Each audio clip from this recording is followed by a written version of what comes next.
Lean, grabe, nakakaiyak yung pinanood ko kagabi. Akala ko happy ending pero mas masakit pa sa 0/10 sa quiz. Hay nako Nicole, ganyan talaga ang mga pelikulang drama. Palaging may iyakan, tapos sa huli, broken-hearted ka pa rin. Pero hindi lang puro drama, di ba? May action, comedy, horror, musical, fantasya, pati romansa. Ang dami nating genre, parang mood swings lang. Tama, pero alam mo ba, bawat genre may kanya-kanyang gamit ng wika. Kasi ang pelikula hindi lang aliw, salamin ito ng ating kultura at wikang Filipino.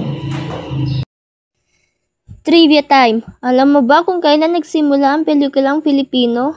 Siyempre, 1919, si Hermogenes Ilagan, ama ng sarswelang Tagalog, ang gumawa ng Dalagang Bukid at si Jose Nepomuceno, ama ng pelikulang Pilipino ang nagdirek. Wow! Black and white pa yan noon pero get this, Filipino na agad ang wika. Exactly! Noon pa lamang ginagamit na natin ang wikang Filipino sa mga pelikula, like, walang himala! Nora Honor ka ba? Pero true, kahit maraming banyagang pelikula, mas pinapaboran pa rin ang Pinoy ang sariling wika sa pelikula. Pero may napansin ka ba? Bakit karamihan ng local movies, English ang pamagat? One More Chance, Starting Over Again, and You're Still the One. Parang lahat galing sa grammar test. Marketing strategy yan. Mas catchy pakinggan, pero sa loob ng pelikula, Filipino pa rin ang wika kasi yun ang puso na iintindahan ng mga manonood. Tama!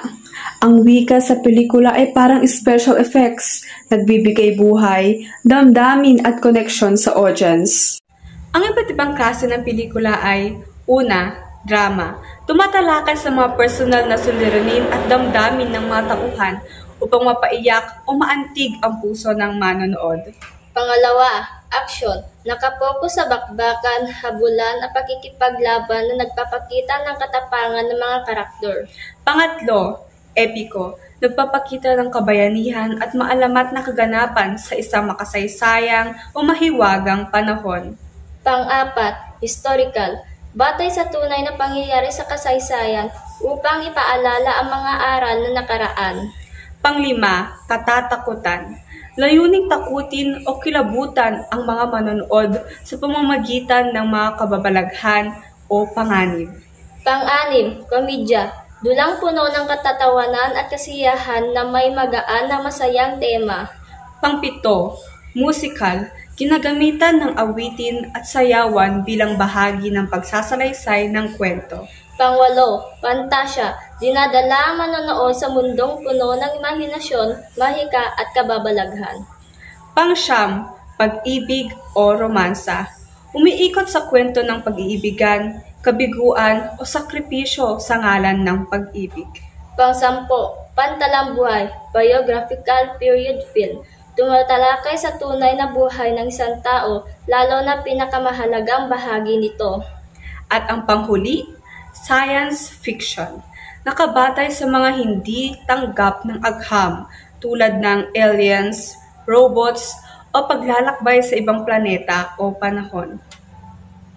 Speaking of acting, ikaw Lean, mahilig ka rin sa dula, di ba?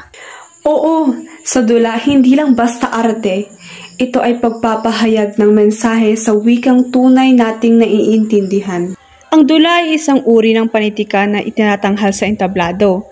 Layunin nitong libangin, turuan at pukawin ang damdamin ng mga manonood. Sa madaling sabi, ang dula ay parang pelikula sa entablado. May mga aktor, dialogo at kwentong pinapahayag sa pamamagitan ng kilos at wika. Kaya pelikula man o dula, pareho nagtataglay na isang layunin, palaganapin ang wikang Pilipino at ipakita kung sino tayo bilang mga Pilipino. Tama! Ang wika sa pelikula at dula ay parang soundtrack ng buhay. May lalim, may saya, at may puso. Kaya sa susunod na manonood ka, tandaan mo, hindi lang kwento ang pinapanood mo, kultura ng Pilipinas din. Lights, camera, Filipino.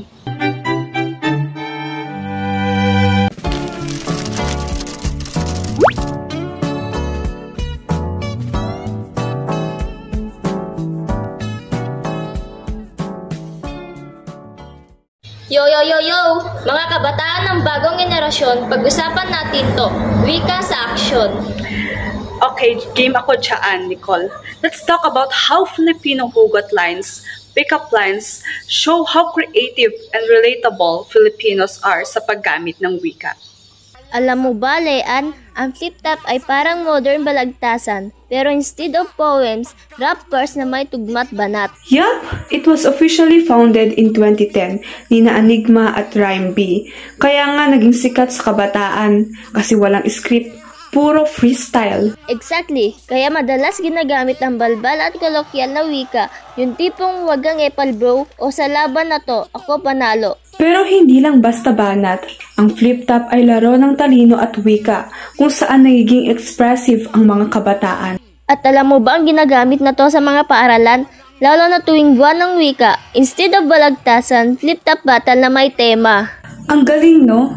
Natuturuan tayong maging malikhain at matalino sa wika kahit sa mga rap. Miss, keyboard ka ba? Kasi type kita. Cringe! Pero sige, okay na yon. Alam mo ba, ang pick-up lines ay galing sa mga bola ng mga manliligaw, ginagamit para magpakilig, magpangiti at minsan magpaasa. Pero dahil kay Boy Pick-up, Ogie Alcacid, naging uso talaga, pati si Sen Miriam Santiago ginagamit sa talumpati. Tama ka dyan. Ibig sabihin, kahit corny, kaya nitong gawing masaya at makabuluhan ang komunikasyon. Pero Nicole, hindi lahat ng linya ay pampakilig. Minsan, masakit. Ayun na, may hugot ka na naman. Siyempre, ang hugot lines ay galing sa malalim na damdamin. Yung mga salitang hinugot mula sa sakit o karanasan. Example, parang wifi, minsan malakas, pero kadalasan nawawala. Ang sakit pero relatable at madalas taglis yan kasi mas expressive ang tunog. Alam ko mahilig ka sa mga hugot lines. Bakit kaya patok na patok ito sa kabataan ngayon? Kasi relatable. Ang hugot lines ay paraan ng pagpapahayag ng emosyon. Lalo na kung ayaw mong direktang sabihin nararamdaman mo. Anong epekto nito sa wika natin sa tingin mo? Nakakatulong to para maging malikhain at matalinghaga ang mga kabataan. Imbes na magmura o mag-grant, hinuhugot nila sa salita ang damdamin. Totoo? Pero may mga nagsasabing minsan puro drama na lang. Oo, pero hindi lang yun. Ang hugot lines ay sumasalamin sa emosyon ng isang henerasyon. Nagpapakita ito na marunong pa rin gumamit ng Filipinos sa malalim at malikhaing paraan.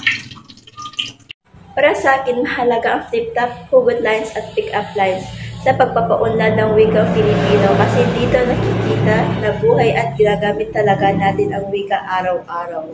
Sa flip-top, natututo kaming maging matalino at malikhain sa pagsasalita. Sa hugot lines, napapakita namin ang totoong nararamdaman gamit ang mga salitang may lalim. At sa pick-up lines, nagiging mas masaya at magaan ang pagkipag-usap sa iba.